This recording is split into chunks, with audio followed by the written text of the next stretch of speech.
Olá, galerinha do SEB, tudo bem? Olha só, estamos aqui entrando pelo quarto mês aí de isolamento social devido à pandemia, né? E antes que vocês esqueçam do rosto do professor de vocês, estou aqui gravando esse vídeo e vamos hoje apresentar a aula sobre a civilização persa, né? Uma das maiores civilizações da antiguidade, que deixou um legado muito importante para as civilizações futuras e também para os nossos tempos atuais. Vamos entender mais ou menos como foi isso aí.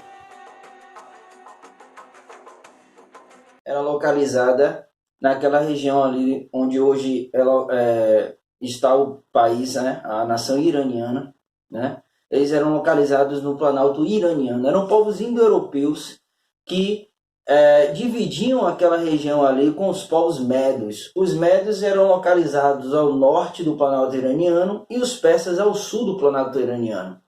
Inicialmente, os persas eram subjugados pelos povos medos. Os povos medos foram os primeiros a estabelecerem um reino ali naquela região do Planalto iraniano. E os persas eles eram subjugados por esses povos. Somente a partir de 550 a.C. aproximadamente foi que Ciro o Grande uniu todas as aldeias persas e formou um exército considerável que combateu o rei dos Medos e acabou dominando esses povos, né? A partir desse momento, em 550 a.C., quando Ciro o Grande derrota os povos Medos, ele acabou unificando ali todos aqueles povos ali do Planalto iraniano, e aí começou, sim, a se materializar o Império Persa, o grande Império Persa, que inicialmente dominava apenas aquela região que ficava entre o Mar Cáspio e o Golfo Pérsico. E a partir de Ciro Grande é que esse império vai tomar grandes proporções. Ciro Grande, a partir do momento que unifica os povos medos e persas, ele consegue reunir um vasto exército composto de cavalarias, né, carros de guerra, né, e armas importantes para empreender o seu domínio sobre outros povos. Então, a partir desse momento, Ciro Grande, pertencente à dinastia dos Aquemênidas, ele começa a expandir e dominar outros povos, chegando inclusive à Mesopotâmia, que a gente acabou de estudar, né? Mas só um momento aí. É importante retornar um pouco agora e explicar para vocês o seguinte. Ciro Grande está invadindo agora a Mesopotâmia. Está sendo dominada pelos caldeus, que fundou a segunda Babilônia. Mas vou voltar um pouquinho na história, né? A mais ou menos 580 a.C. Os caldeus, eles eram liderados por Nabopolassar. E Nabopolassar invadiu a Mesopotâmia no momento que a Mesopotâmia era dominada pelos grandes assírios. Os assírios que eram povos extremamente aguerridos, né? Povos bastante temidos também, porque foram aqueles povos que criou o primeiro exército organizado, foram os assírios. E os caldeus, contando com a ajuda dos povos medos, acabou derrotando os assírios e dominando a região da Mesopotâmia, fundando inclusive o segundo Império Babilônio. A partir desse momento que os caldeus, né, envolvem ali a Mesopotâmia, eles criaram alguns legados importantes ali na Mesopotâmia, como por exemplo o Jardim Suspenso da Babilônia, né, as Zigurás, Torre de Babel, enfim. Os caldeus, eles inclusive fazem parte de algumas histórias descritas nas passagens bíblicas, que foi justamente a história do cativeiro babilônico. Foi quando Nabucodonosor, rei dos caldeus, né, rei da Babilônia, ele acabou invadindo o reino judeu, tomou ali, prendeu ali os judeus, né, o que eram os povos hebreus, e trouxeram esses povos escravizados para a Mesopotâmia. Esse momento aí era chamado justamente de o cativeiro babilônico. E agora, Ciro o Grande, quando invade a Mesopotâmia e derrota os caldeus, levando justamente aqueles povos mesopotâmicos ali agora a serem subjugados pelos persas, Ciro Grande ele acabou libertando esses povos. Ele libertou o povo hebreu do cativeiro babilônico, né? Então essa história é importante a gente ressaltar como é que se deu. Perceba que esses povos medos ajudaram os caldeus a tomarem a Babilônia. E logo após, Ciro, rei dos persas, que dominou os povos medos e acabou unificando ali aqueles povos sobre o seu reinado, acabou agora invadindo a Babilônia, expandindo o seu império para também a Mesopotâmia e acabou libertando os povos hebreus. Isso é uma importante característica dos povos persas, essa diplomacia com os povos. Isso é importante ser ressaltado. A partir de Ciro, percebe que a política de dominação dos povos persas ela era uma política que preservava a cultura dos povos dominados. Isso é de fundamental importância para poder a gente compreender como esses povos acabou dominando um vasto território, subjugando vários povos e, de certa maneira, perdurou bastante essa dominação. Pois, imagine que, se você domina um povo, mas você permite que esse povo continue difundindo a sua cultura, continue mantendo a sua organização social, você tem um povo dominado que, ao mesmo tempo, não sente o fardo do domínio.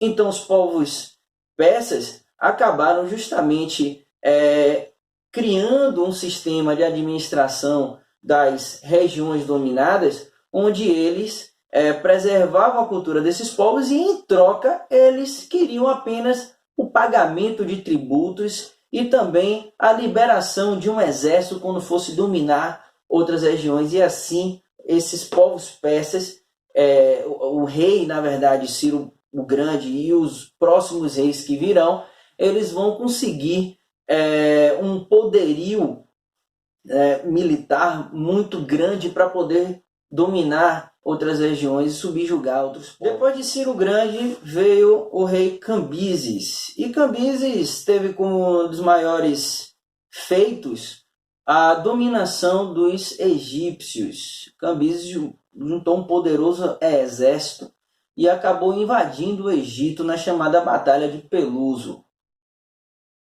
Depois de Cambises veio um dos maiores reis do Império Persa, que foi Dario I.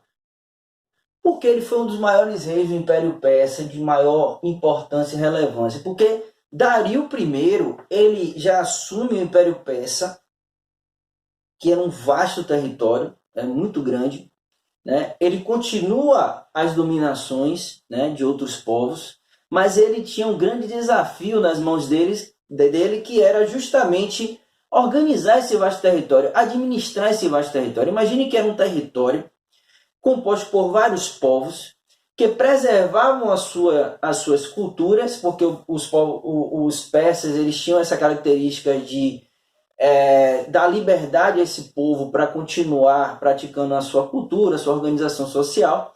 Então você tinha um vasto império bastante heterogêneo. Eram vários povos com culturas diferentes que habitavam o mesmo império, né? Que habitavam esse império persa. Então era necessário criar uma maneira de administrar. Então Dario criou algumas coisas muito importantes para a administração desse império. As primeiras medidas tomadas por Dario foi justamente a divisão do império em satrapias. O que eram as satrapias? Satrapias eram uma espécie de províncias. É como você dividir o seu vasto império em alguns estados. E você vai ceder a política, ou seja, a administração desses estados para um governante, né, que vai ser chamado de sátrapa. Esse sátrapa ele vai ter o poder de governar aquela região, né, administrar aquela região, cobrar impostos e, claro, passar parte desses impostos para o imperador persa, né? Então, as satrapias foi uma forma, um modelo de organização, de administração criado por Dario para poder administrar o vasto Império Persa. Outro feito muito importante criado por Dario foi a construção de vastas estradas que ligava várias províncias, várias cidades persas. Então você tinha, por exemplo, imagine que o Império Persa ligava da Índia até o Egito, e ali o Oriente Médio e a região da Fenícia. Então, era um império muito grande e era necessário estradas muito bem elaboradas para poder facilitar justamente o transporte e a ligação entre essas várias províncias. Imagine que eram ali cerca de 2.500 quilômetros, né, de estradas que os persas criaram justamente para ligar cidades como Susa, Persépolis, e a própria Passárgada também. Então eram várias cidades ali importantes que precisavam de uma forma de ligação muito mais rápida. Então, por isso essas estradas foram muito importantes. Outro feito importante criado por Dario foi um sistema de correio, um sistema postal, que funcionava da seguinte maneira: você tinha vários pontos de encontro, né, onde o mensageiro passava com a correspondência, ia até um ponto de encontro que podia ser 30 a 50 quilômetros de distância, e dali ele entregava a correspondência para um outro mensageiro que estava com um cavalo descansado, que seguia uma outra distância e assim por diante. Então perceba que esse sistema de correio, sistema postal, foi de fundamental importância para viabilizar a comunicação dentro desse vasto Império Persa. Então, isso foi muito importante para poder haver comunicação de tropas, para poder levar algum comunicado do rei para uma satrapia mais distante, por aí vai. Um feito importante criado por Dario foi o corpo de fiscais. Perceba que o reino persa ele era muito vasto e composto de várias culturas que os persas achou por bem preservar. Então, era necessário criar uma fiscalização intensa para que o rei persa não perdesse o controle dos povos dominados. Então, o rei persa criou um corpo de fiscais que eram membros do seu exército, né? Generais do seu exército, que eram enviados disfarçadamente para algumas satrapias, e lá eles iam investigar, eles iam fiscalizar para saber se os comandos do rei estavam sendo tomados nessas satrapias, para saber se o rei ele estava sendo obedecido, para saber se os tributos estavam sendo pagos corretamente. Esse corpo de fiscais eram chamados de os olhos e os ouvidos do rei.